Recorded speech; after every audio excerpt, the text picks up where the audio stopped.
Hello दोस्तों, स्वागत है आप सभी का टू द पॉइंट में। आज का हमारा टॉपिक बहुत ही इंपॉर्टेंट है और बहुत ही इंटरेस्टिंग है। आज हम जानने की कोशिश करेंगे कि पार्लियामेंट्री फॉर्म और प्रेसिडेंशियल फॉर्म के बीच का डिफरेंस क्या है। दरअसल पार्लियामेंट्री फॉर्म होता क्या है और प्रेसिडेंशियल फॉर्म होता क्या है और इन दोनों के बीच का बेसिक फीचर का डिफरेंस क्या है, उसके बारे में हम बात करेंगे। तो आइए आज का चैप्टर शुरू करते हैं। Understanding the terms. आइए सबसे पहले टर्म्स को अंडरस्टैंड करने की कोशिश करते हैं कि प्रेसिडेंशियल या पार्लियामेंट्री फॉर्म होता क्या है।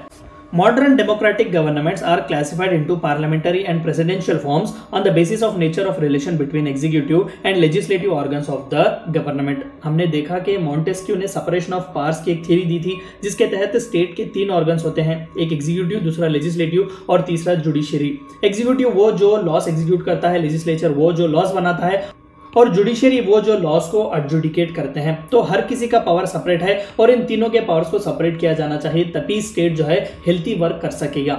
लेकिन मॉडर्न जितने भी डेमोक्रेटिक सिस्टम्स हैं, ये दोनों यानी कि एग्जीक्यूटिव और लेजिस्लेटिव के बीच चंद इंटरडिपेंडेंट रिलेशंस आपको देखने को मिलेंगे। तो इस एग्जीक्यूटिव और लेजिस्लेटिव बीच के रिलेशन से डिपेंड करके जिस तरीके के क्लासिफिकेशंस हमने बनाए हैं, उसे दो टर्म्स या फिर उसे दो क्लासिफिकेशंस में बांटा जा सकता है। पहला पार्लियामेंट्री और दूसरा प्रेसिडेंशियल। यानी कि बेसिकली एग्जीक्यूटिव और लेजिस्लेटिव के काम करने का तरीका किस तरीके से है, क्या वो एक दूसरे के साथ मिलकर काम कर रहे हैं या फिर सेपरेट काम कर रहे हैं, इन चीजों पर क्लासिफाई करने वाले सिस्टम को हमने पार्लियामेंट्री और प्रेसिडेंशियल सिस्टम में डिवाइड किया हुआ है। In parliamentary system, executive is responsible to legislature for its policies and acts. Example, United Kingdom। देखिए पार्लियामेंट्री सिस्टम वो है जहां पर ऑफ कोर्स पार्लियामेंट होता है। प्रेसिडेंशियल सिस्टम में भी पार्लियामेंट होता है जो लॉज बनाता है, लेजिस्लेचर जिसे कहते हैं। लेकिन पार्लियामेंट्री सिस्टम में जो है एग्जीक्यूटिव रिस्पॉन्सिबल होता है लेजिस्लेचर को, यानी कि जो कोई भी स्कीम्स पॉलिसीज वगैरह लाते हैं, they are responsible to the legislature. Legislature में उनकी जवाबदारी होती है कि आपने क्या क्या काम किया, किस तरीके से आपने किया और क्यों किया। देखिए पार्लियामेंट्री सिस्टम में जो है एक इंटरडिपेंडेंस होती है एग्जीक्यूटिव और लेजिस्लेटिव के बीच। लेजिस्लेचर में जो एमपीज जाते हैं वही अपने आप के बीच एक गवर्नमेंट फॉर्म करते हैं और एग्जीक्यूटिव का हिस्सा बनते हैं। देखिए बेस्ट एग्जांपल अगेन मैं दे सकूं तो इंडिया में आप देख सकते हैं कि लेजिस्लेचर के लिए जो एमपी सेलेक्ट होते हैं वही एमपीज जो है सरकार बनाते हैं, एग्जीक्यूटिव भी वही फॉर्म करते हैं, यानी कि प्राइम मिनिस्टर को वही चुनते हैं, मिनिस्टर्स को भी वहीं पर चुना जाता है। तो इस तरीके से एग्जीक्यूटिव जो है वो कंप्लीटली रिस्पॉन्सिबल होगा लेजिस्लेचर को। यूके का जैसा कि अभी हमने एग्जांपल दिया, तो यूके का पार्लियामेंट सॉवरेन है और यूके के पार्लियामेंट से ही एग्जीक्यूटिव जो है चुने जाते हैं, प्राइम मिनिस्टर हो, काउंसिल ऑफ मिनिस्टर्स। तो जाहिर सी बात है वहां पर एग्जीक्यूटिव जो है वो पार्लियामेंट को रिस्पॉन्सिबल है। दरअसल parliament indirectly represents the people's will, क्योंकि पार्लियामेंट में आने वाले मेंबर ऑफ पार्लियामेंट जो होते हैं वो पब्लिक रिप्रेजेंटेटिव्स ही होते हैं। तो पार्लियामेंट्री सिस्टम में एग्जीक्यूटिव रिस्पॉन्सिबल होता है लेजिस्लेचर को। हर वो पॉलिसी, हर वो स्कीम जो एग्जीक्यूटिव लाता है उसकी जवाबदारी जो है उन्हें लेजिस्लेचर को देनी पड़ती है। On the other hand, in presidential system, executive is not responsible to legislature for his policies and acts. Best example is United States। यहाँ पर दोनों के इलेक्शंस भी अलग अलग होते हैं, पार्लियामेंट के इलेक्शंस अलग होते हैं लेजिस्लेचर्स के, और एग्जीक्यूटिव के इलेक्शंस अलग होते हैं। और एग्जीक्यूटिव जो कोई भी काम करे जरूरी नहीं है कि वो लेजिस्लेचर को जवाब दे, और लेजिस्लेचर जो कोई भी काम करे वो एग्जीक्यूटिव को जरूरत नहीं है कि वो एग्जीक्यूटिव को जवाब दे। Best example United States of America है। तो ये बेसिक डिफरेंस है, जहां पर पार्लियामेंट्री सिस्टम में एग्जीक्यूटिव रिस्पॉन्सिबल होता है लेजिस्लेचर को, प्रेसिडेंशियल सिस्टम में एग्जीक्यूटिव और लेजिस्लेशन का टोटल डिफरेंस होता है। सेपरेशन ऑफ पावर्स की डॉक्ट्रिन जो होती है वो परफेक्टली फॉलो की जाती है। आइए जानते हैं इन दोनों के बीच के फीचर्स क्या है और उनके बीच का डिफरेंस क्या है। Presidential form and parliamentary form.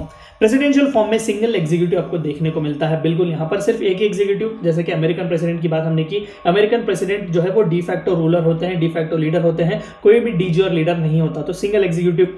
Dual executive, बिल्कुल यहाँ पर नॉमिनल लीडर भी आपको देखने को मिलेंगे और रियल लीडर भी। नॉमिनल लीडर जैसे कि मोनार्कियल हेड होते हैं यूके में, क्वीन, किंग्स, और इंडिया जैसे कंट्री में जहां पर nominal head president of India होते हैं। लेकिन रियल पावर जो है वो डिफैक्टो लीडर यानी कि प्राइम मिनिस्टर और उनके काउंसिल के हाथ में होता है। तो यहाँ पर डुअल एग्जीक्यूटिव आपको देखने को मौका मिलेगा।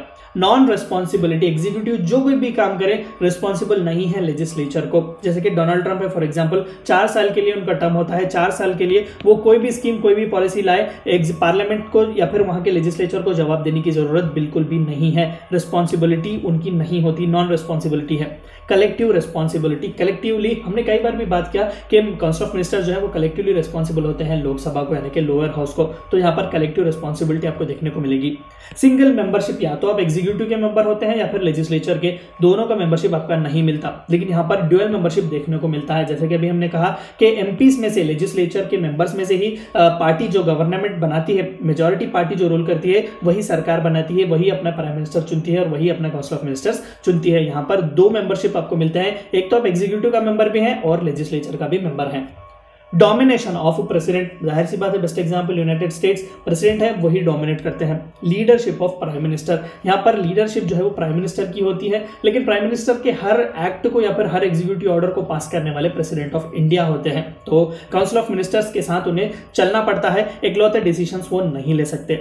No dissolution of lower house, ऐसा कॉन्सेप्ट ही नहीं है, क्योंकि लेजिस्लेचर और एग्जीक्यूटिव सेपरेटली काम करते हैं और वो अपने अपने कार्यकाल जो है वो पूरे करते हैं। डिसोल्यूशन ऑफ लोअर हाउस, यहाँ पर जैसा ही मेजॉरिटी पार्टी रूल गिर जाती है या फिर जो आपके मिनिस्टर्स हैं और मानते हैं कि उन्होंने डिफेक्ट किया हुआ है या फिर आपके नंबर्स कम पड़ जाते हैं पार्लियामेंट में एमपीज के, तो आपकी सरकार गिर जा सकती है। अगर प्राइम मिनिस्टर चाहें तो रेकमेंड कर सकते हैं प्रेसिडेंट को कि वो लोअर हाउस को डिसॉल्व करे और नए इलेक्शंस के लिए जाएं, तो इस तरीके से लोअर हाउस का डिसोल्यूशन हो सकता है। सेपरेशन ऑफ पावर्स, मॉन्टेस्क्यू ने जो कहा कि separate powers between executive, legislature और जुडिशियरी, ये बहुत स्ट्रिक्टली फॉलो किया जाता है प्रेसिडेंशियल फॉर्म में, लेकिन पार्लियामेंट्री फॉर्म में आपको देखने को नहीं मिलता ये सेपरेशन। आपको यहाँ पर फ्यूजन ऑफ पावर्स देखने को मिलता है, यानी कि लेजिस्लेचर और एग्जीक्यूटिव इंटरडिपेंडेंट है, वो दोनों एक दूसरे के साथ मिलकर काम करते हैं। जुडिशियरी ऑफकोर्स जो है वो सेपरेट होती है, लेकिन फ्यूजन होता है यहाँ पर लेजिस्लेटिव और एग्जीक्यूटिव के बीच का। तो ये बेसिक डिफरेंस था between parliamentary and presidential form of government. Thank you for watching my video.